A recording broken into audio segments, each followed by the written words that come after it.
What's up mga boss? So for today's video, samahan niyo ako mag-unbox ng isa na namang sapatos.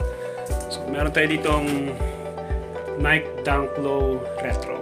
So samahan niyo ako na i-unbox and tignan natin kung gaano ka-solid itong item na to. Let's go! So as you can see, yung box nito ay parang original Nike lang. And clarification lang, no, top grade shoes dito. Pagka-open natin ng item, you can see yung item ay nakabalot, naka-secure isang plastic, merong tatak ng Nike. Together with the shoes, merong chart, tapos meron ting paper na ginagamit for cover. Para at least masigurado talaga na okay yung sapatos habang nasa loob ng box. So try natin ilabas yung sapatos. So ito yung itsura niya kapag nilabas na natin sa plastic. Napaka-astig.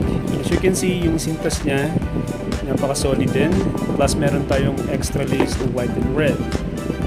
Okay? By the way, nakasulat po sa lace niya, yung original is find a way to make one. So ito yung appearance niya sa side part. So napaka-quality talaga. Yan mga boss, so we're done unboxing this one.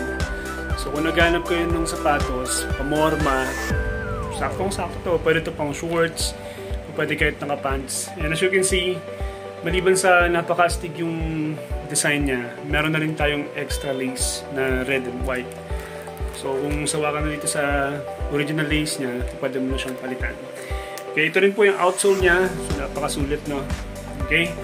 So sa mga gusto mag-order, i-PM nyo lang ako or i-type nyo lang sa Facebook, Maestro Kicks and Caps, mag-PM kayo doon and then akong bahala sa inyo.